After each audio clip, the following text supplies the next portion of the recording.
Hello and welcome to Terrific Tuesday. Yes, it's Tuesday and hopefully this is going to go out on a Tuesday. We have an hour to go to load shedding, and with a bit of luck, the uploading and my PC will all play with me, so you will get this on a Tuesday.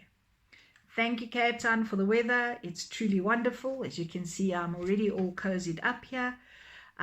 They say caring is sharing, so thank you very much for caring. In this edition, we're going to be looking at the book review on the 6 Pillars of Self-Esteem by Nathaniel Brandel. It is a topic that some of us still battle with, and being seen as we made August our month for self-empowerment, it is a great topic to listen to. And I think the most important thing to remember is, as he says at the end of the video, it's not something you learn overnight. It's something that you practice on a daily basis. Our technical tip for today is the Quickpart, which is available both in Microsoft Word and in Microsoft Outlook. It is truly one of the finest features and can save you so much time if you use it. So please have a look at the video and try and use Quickparts going forward in both your emails and your documents, and you can thank me later for all the time that you save. My message for you today is, in order for us to be self-empowered and for our personal development, we need to be self-aware. We need to have a high self-awareness. And part of that is knowing what our values are and making sure that everything that we do is aligned to our values. But here's a question for you. How often do you actually sit down and seriously take a look at what your values are? What is important to you in life? And are the things that you're doing working with those goals and with those values or against them? We get so busy in our lives that we forget about these things. They just kind of fade into the dust, and then we wonder why we don't actually achieve what we want to achieve. But how often do you sit down and say, right, these are the values that I have. These are my goals. Am I working in alignment with them, or am I working against them? So my challenge to you is to take some time, at least 30 minutes, and sit down and truly look at what's important to you in your life. What are your values? And take a hard look inside. If you're going to say, I want to be healthy, be more specific about why you want to be healthy. What do you want to get out of it? It's a nice exercise to do, especially if you're in a relationship. Sit down with your partner and decide what are your values together and what are the most important values in your lives and what are your goals, so that everything that you do together, you make sure that you are aligned to those values and goals. Likewise with your family. Sit down with the family. What are your family values? What are your family goals? And it's important that once you have decided them, that you actually write them down so that on a monthly basis you can review them. Because values sometimes change depending on our circumstances as well. When you're a single person, your values are completely different to when you are married with a child. So values is something that, you need to sit down and take a serious look at. You need to decide what are your top values, at least 5 of them. What are your top 5 values? What are your goals? And you need to review them regularly so that you can make sure that you are on track. So leaving you with that message, I wish you a good week, and I'll see you again next Tuesday. Keep well, keep safe, keep warm, and keep your distance.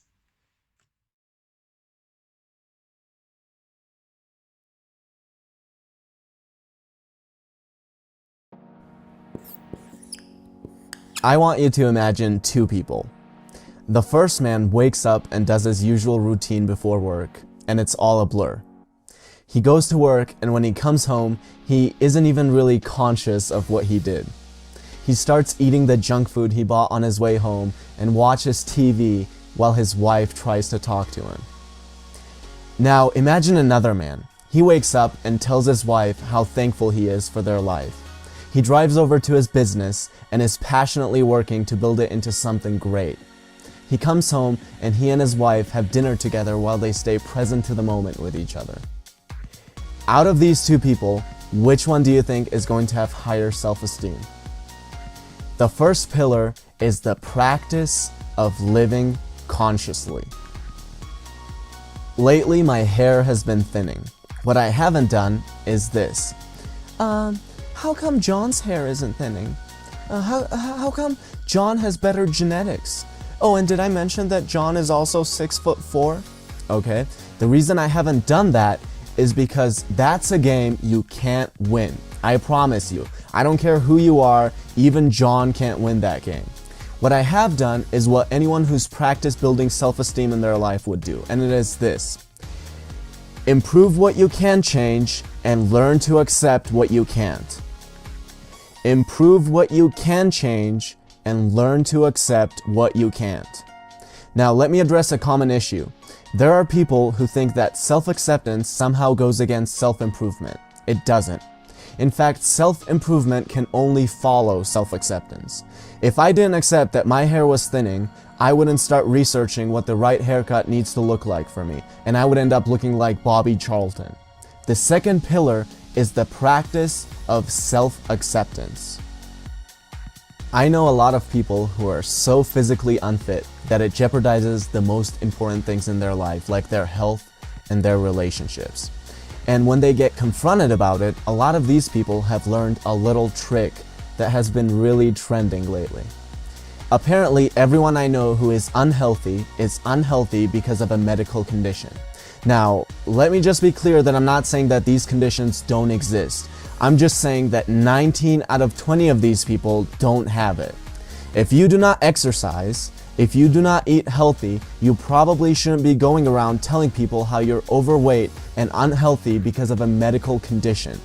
Yeah, they might treat you like you're the victim, but guess what? The only reason they sympathize with you is because the last thing they care about is whether you're taking care of yourself or not.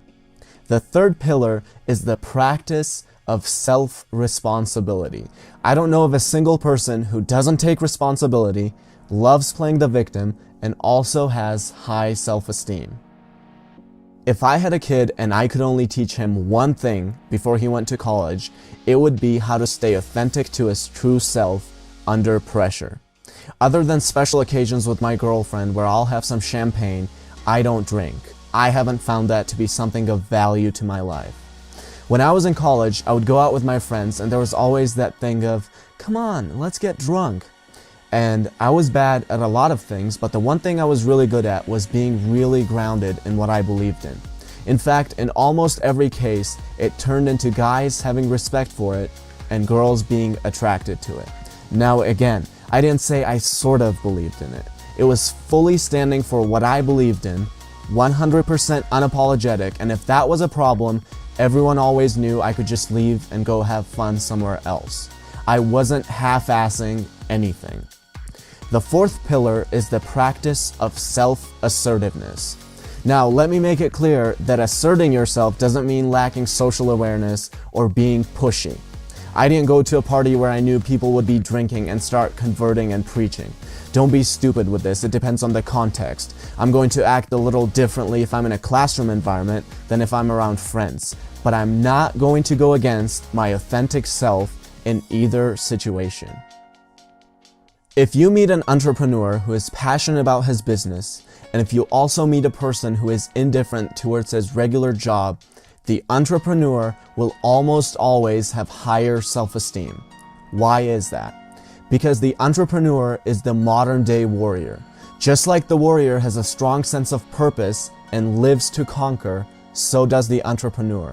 He has higher self-esteem because he lives with a purpose.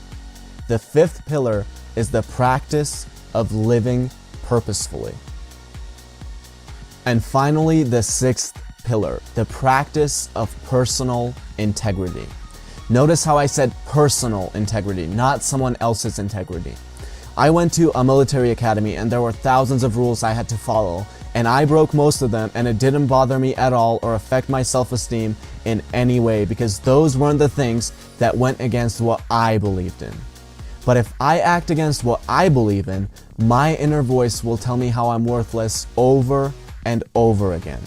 and only I will know, but when it comes to self-esteem, my inner voice is the one that matters the most. You can't have the voice in your head telling you how worthless you are and build self-esteem at the same time. And these are the 6 pillars of self-esteem by Nathaniel Branden. Notice how each pillar starts with the practice of.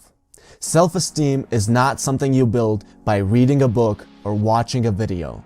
It is something you build by constant practice for the rest of your life.